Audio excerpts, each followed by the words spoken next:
네, 안녕하세요. 2022 서울 디자인 국제 포럼 제 3차 사전 포럼을 시작하겠습니다. 오늘은 첫 번째로 알기 쉽게 편리하게 맞춤형 공공 디자인의 가치라는 주제로 세 분의 전문가를 모시고 우리 서울시에서 진행해왔던 공공 디자인 사업을 대상으로 한번 편안하게 얘기를 나누는 시간을 갖도록 하겠습니다. 서울시는 2014년부터 사회문제 해결 디자인이라고 해가지고요. 인지건강 디자인, 또한 스트레스 해소 디자인, 또 생활안심 디자인 이 세 종류의 사업들을 지속적으로 시행해 왔습니다. 그래서 그렇게 디자인이 우리 삶 속에서 어떠한 문제를 해결하고 또 어떠한 가치를 지니고 있는가에 대한 어떤 그 평가에 대한 부분들을 각 분야의 전문가들을 모시고 한번 재미있게 말씀을 좀 나눠보도록 하겠습니다. 오늘 이 자리에는 먼저 세 분의 전문가를 좀 모셨습니다. 먼저 소통 디자인 전문가라고 제가 말씀드려야 될 것 같은데 우리 이종혁 교수님. 예, 안녕하세요. 네. 예. 그다음에 또 혁신 디자인, 휴먼 센터드 디자인 이런 식으로도 하는데 우리 서승교 교수님 네, 이렇게 모시게 반갑습니다. 됐습니다. 또한 젊은 공공디자인 연구자로서 대한민국 공공디자인 대상에서 학술 부문의 우수상도 받은 우리 홍태희 대표님. 네, 반갑습니다. 첫 번째로 제가 좀 재밌게 보고 있는 부분 중에 하나는 바로 백세정원이라는 프로젝트인데요. 좀 어려운 얘기인데 AIC, AIP라는 개념이 있습니다. 바로 에이징 인 플레이스라고 그래가지고 한 장소에서 이렇게 쭉 나이 들 때까지 즐기고자 이렇게 살다가 이렇게 가고자 하는 거죠. 혹시 우리 홍태희 선생님도 앞으로 나이가 들면 요양원으로 다시 가거나 또 이렇게 다른 장소에 밀려나기보다 지금 살고 계신 데서 계속 쭉 살고 싶지 않으세요? 저는 저희 동네가 참 한적한 동네거든요. 그래서 저는 사실 이 동네에서 좀 많이 같이 제 나이를 먹어 가고 싶다. 그렇게 생각을 평소에 하고 있습니다. 이렇게 한 장소에서 그 공공공간에서 우리가 쭉 지내고자 하려면 사실 우리의 주변 공공공간이 그에 걸맞는 공간으로서 역할을 해야 됩니다. 자, 그런 면에서 이 백세정원은 국내 첫 치매 예방 공원으로 해가지고요. 우리 근린 공간 안에서 이제 만들어진 굉장히 이제 배려가 된 또 이런 치매 예방을 할 수 있는 일상 속에서 이런 공원들로 이제 만들어졌다는 것이 가장 특징이라서 저는 이 사업을 아주 첫 번째로 재미있게 바라봤습니다. 네, 사실 이 백세정원 같은 경우는 지금 말씀하신 대로 이제 고령 사회에 좀 대비하는 사회 문제 해결 디자인의 일환으로 볼 수 있는데요. 삭막한 공간의 변화를 통해서 자연스러운 커뮤니케이션을 만들어내는 그런 디자인이라고 볼 수 있습니다. 그래서 이 가장 큰 특징 중에 하나는 24절기, 그러니까 우리 사계절을 마음껏 즐길 수 있게끔 그 안에 이제 100여 종류의 십재를 같이 심어 놓고서는 언제든지 나와서 바깥의 자연을 느낄 수 있도록 조성해 놓은 그런 사업이라고 봐주시면 좋을 것 같습니다. 그러니까 이런 사업들의 특징들을 저도 이제 간단히 살펴보면 하나의 커스터마이징 한다 이렇게 하는데 어떤 개인에 대한 커스터마이징이 아니라 이제 특히 또 어떻게 보면 사회적인 배려를 좀 받아야 될 분들, 그래서 공공 서비스 이런 것들이 이제 이렇게 이루어지고 있는 하나의 디자인으로 특히 그것이 개선되고 있다는 것이 굉장히 저는 훌륭한 어떤 사례로 좀 보여지고 있습니다.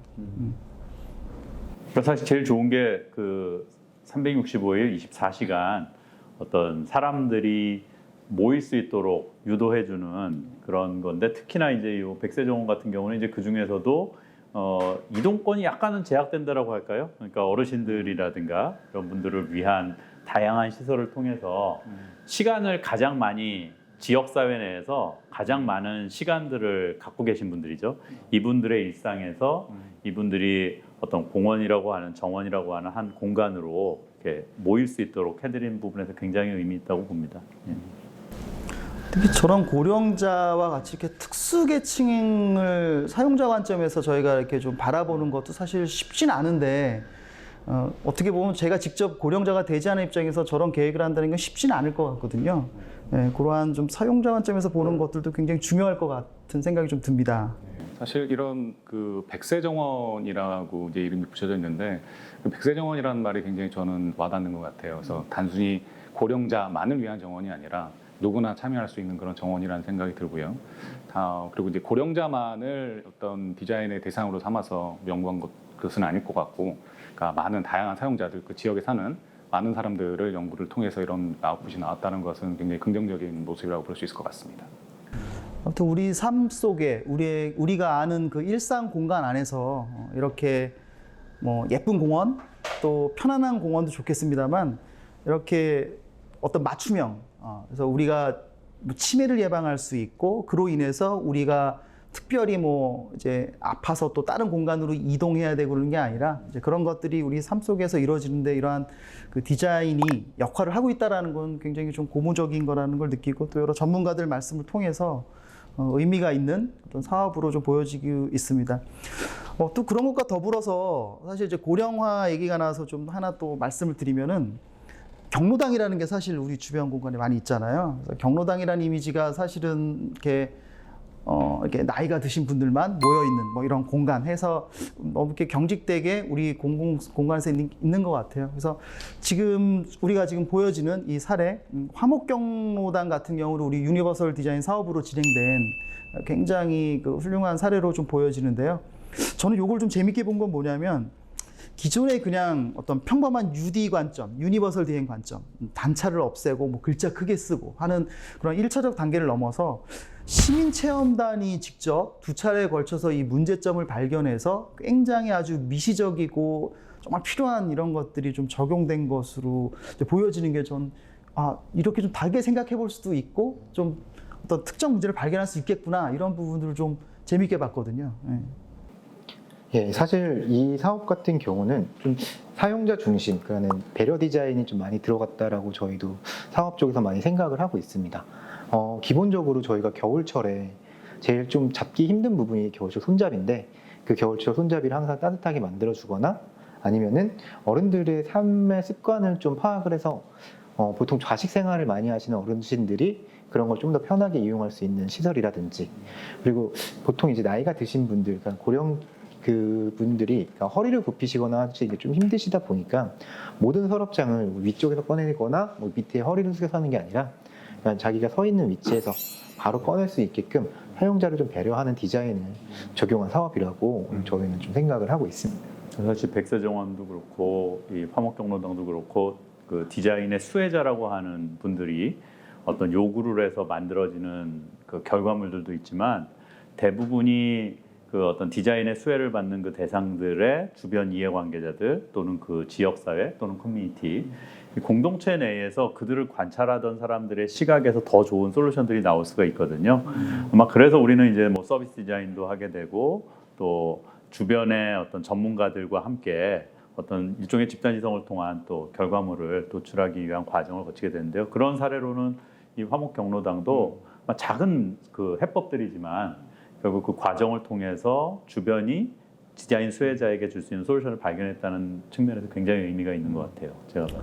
결국은 전통적인 디자인이 어떤 수요 공급에 명확성이 있었다고 하면 사실 전문가라는 분들이 만들어서 공급을 하고 또 서비스를 받는 분들은 거의 수혜자가 되는 것이 있는데 어떻게 보면 이제 그런 것들이 이제 조금 이렇게 서로 섞여가면서 수혜자 관점에서 문제를 발견하거나 또 제안을 제시하고 또 전문가의 역할은 그것들을 조율을 하고 조정하는 역할을 하면서 오히려 더 확장될 수 있고 특히 거기서 디자인이라는 게 역할이 굉장히 커지고 있다 뭐 이런 것을 좀 느낄 수가 있네요. 이런 사업에서.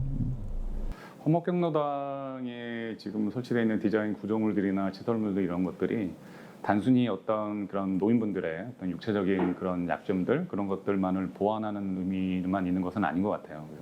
다시 말씀드리면 사실 이런 뭐 예를 들면 하향식 리프트 선반 이런 것들은 그냥 쉽게 어떤 무게를 느끼지 않고 그 조리하는 데 도움이 된다뿐만이 아니라 젊은 시절에 그 요리를 하면서 이렇게 가졌던 즐거움들 이런 것들까지도 다시 되찾게 해주는 그런 가치를 제공하는 면에서 굉장히 의미 있다고 볼 수 있고요.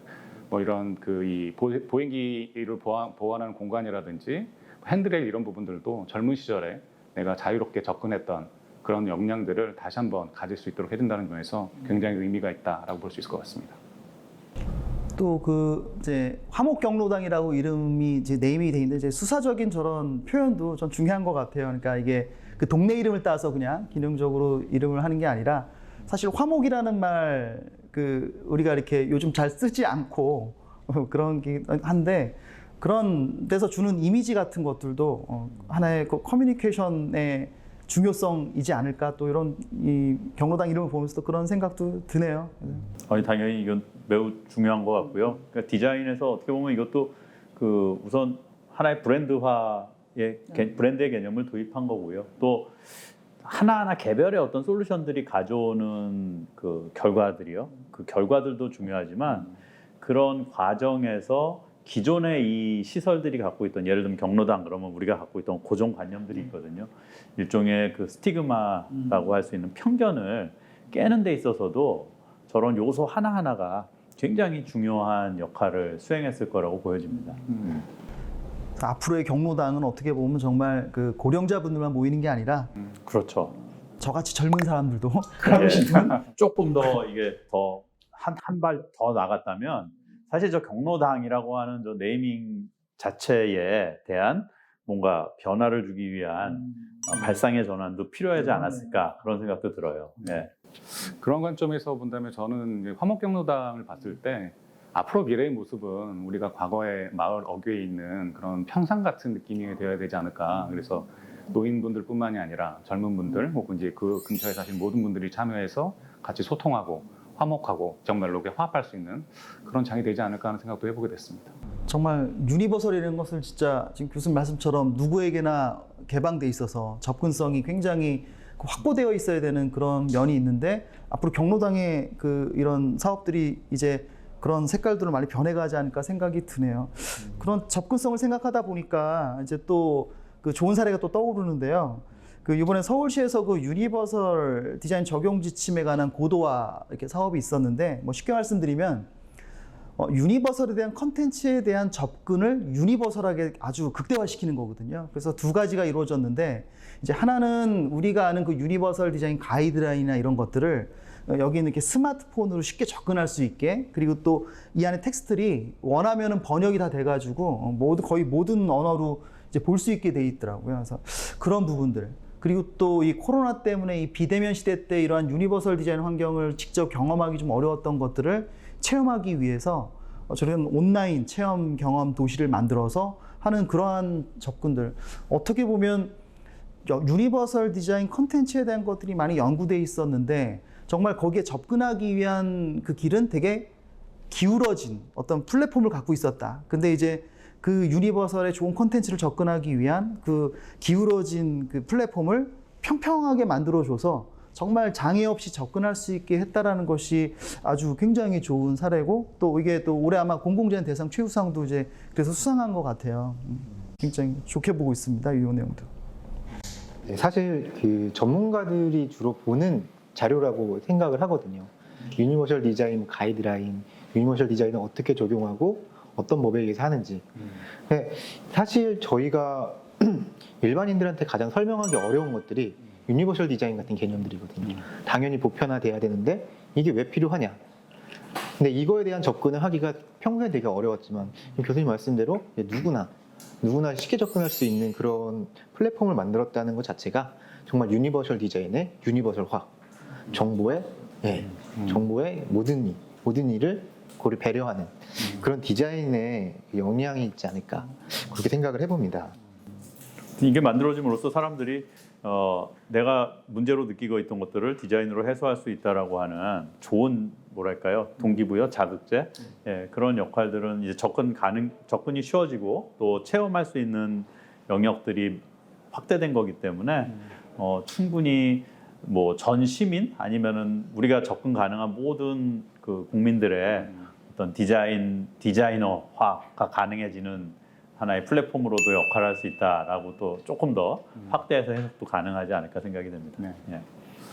뭐 비단 문제 해결에 대한 접근성도 굉장히 의미가 있다고 저는 생각을 하고요. 하나 덧붙여서 제가 좀 보는 관점에서 그 의미가 있다고 생각이 들었던 건 그 사실 이제 기존의 어떤 사람들이 어떤 공공 디자인의 것들을 이제 자기가 체험을 하기 위해서는 현장에 방문을 한다든지 혹은 이제 직접적으로 이렇게 체험을 하는 수밖에는 없었어요. 이제 그걸 통해서 이게 나한테 의미가 있구나, 가치가 있구나를 체감을 하고 그 이후에 어떤 반복적인 이용을 하는 그런 패턴으로 가지게 되는데요. 네, 이렇게 그 메타버스라든지 온라인을 통해서 저런 이 유니버설 디자인이라는 거버넌스 가이드라인 같은 것들이 제공된다고 한다면 기존의 어떤 이용 행태들도 다양하게 좀 변하지 않을까 싶습니다. 미리 가치를 짐작을 해보고 실제로 가서 체험을 하게 되니까 이런 사용자 관점에서는 손실이 많이 줄어드는 그런 영향도 얻어볼 수 있을 거라고 생각이 듭니다. 특히 아까 같이 그 뭐 서비스 디자인이나 아니면은 그 과정에서 집단의 어떤 지성들 함께 고민할 때 그 서비스 디자이너 이런 분들이 함께하는 그 공동체 구성원들과 무언가 문제를 찾고 소통할 때 아주 좋은 뭐랄까요, 예, 솔루션으로 이 플랫폼이 쓰일 수 있지 않을까, 저는 그런 생각이 들어요. 네, 이렇게 정말 유니버설하게 접근할 수 있는 이러한 다양한 콘텐츠가 집단의 지성의 수준을 향상시키고 결국 우리의 공공 영역을 확장시키고 앞서 교수님 말씀대로 전 국민의 디자이너화 굉장히 중요한 것 같은데 저희는 이제 앞으로 뭐 먹고 살죠? 그 농담이고요. 예. 그러니까 그럴수록 우리의 디자인이라는 것이 이제 전략적인 방법으로서의 디자인이 우리 일상 속에서 이제 들어옴으로 해서 아마 우리의 사회가 좀 더 삶의 질이 향상되는 궁극적인 목적을 달성할 수 있지 않을까 싶어요. 오늘 하여튼 말씀들 뭐 짧은 시간이긴 합니다만 이런 말씀들을 아주 그 이제 평가 관점에서 서울에 그동안 노력해 오셨던 이런 사회문제 해결 디자인에 어떤 가치가 있는가를 뭐 간단히 살펴봤는데 마지막으로 뭐 한번 제가 거꾸로 질문 한번 드려보면서 마무리하겠습니다. 서울의 유니버설 디자인은 땡땡땡이다. 이런 말씀을 한 번씩 드리면서 그 정의를 간단하게 재원 겸 이렇게 말씀을 드리면서 우리 전문가분들의 마지막 소개를 한번 들어보도록 하겠습니다. 예. 자, 홍태희 대표님께서는 서울의 유니버설 디자인은 뭐뭐뭐다. 어떻게 생각하시나요? 사실 제가 생각하는 서울의 유니버설 디자인은 그릇이라고 생각을 합니다. 네. 그러니까 보편적으로 저희가 유니버설 디자인을 할 때, 나는 뭐 베리어 프리랑 많이 비교를 하는데, 베리어 프리 같은 경우는 특정 장애를 넘기 위한 시설이고 뭔가 요구이긴 하지만 유니버설 디자인은 모든 걸 좀 포용을 하고 있다라는 개념을 좀 가지고 있다 보니까 다양성을 포용할 수 있는 그릇을 서울의 유니버설 디자인으로 표현할 수 있지 않을까 생각을 해봅니다. 저는 뭐 서울의 유니버설 디자인은 그냥 일상이다 이렇게 표현하시는 게 맞는 것 같아요. 왜냐하면 우리 서울이라는 곳이 어디든 지금은 빈 공간이라는 게 존재하지 않잖아요. 예, 서울인. 그렇기 때문에 어디를 내 일상에서 보는 모든 것이 다 이 우리의 디자인과 뗄래야 뗄 수 없는 부분이기 때문에 서울의 유니버설 디자인은 일상이다. 저는 이렇게 정의를 내려드리고 싶습니다. 네, 저는 서울의 유니버설 디자인은 여기 소통 전문가가 계시지만 소통이라고 생각을 합니다. 왜 그러냐면 사실 유니버설 디자인이라는 용어 자체가 아까 홍 대표님도 말씀해 주셨는데 베리어 프리라든지 혹은 이제 특정한 어떤 일부의 사람들을 위한 디자인으로 이렇게 의미 전달되는 경우들이 상당히 많았던 것 같아요. 그런데 지금 앞서 소개해 주신 이런 사례들을 보면 사실 어떤 특정한 그런 사람들, 사용자들만을 위한 것들이 아니라 누구나 참여해서 누구나 누릴 수 있는 그런 가치를 제공하는 것이기 때문에 서울의 유니버설 디자인은 소통이다라고 저는 정의할 수 있을 것 같습니다. 네, 이렇게 디자인은 비록 이렇게 그 전문가들뿐만의 어떤 영역은 아니고요. 여러분들도 한번 서울의 유니버설 디자인은 뭘까? 오늘 간단하게 살펴본 사례와 전문가분들의 평가를 통해서 그 가치를 좀 발견하길 바라요. 사실 이게 겉모습만 보면 뭐가 예쁘게 만들어졌네. 뭐 이렇게 그냥 우리가 시감적으로만 보게 되는데 서울의 유니버설이 숨은 가치 뭘까 한번 생각해 보면서 이러한 서울의 아주 디자인 사업들이 앞으로 잘 확장돼서 우리 삶 속에 배려로 잘 다가오기를 바랍니다. 자, 오늘 전문가분들 이렇게 모시고 짧게 말씀하면 좀 아쉽긴 한데 오늘 요 첫 번째 알기 쉽게 편리하게 맞춤형 공공재의 가치에 대한 토론을 여기서 마치도록 하겠습니다. 네. 고맙습니다. 감사합니다. 네.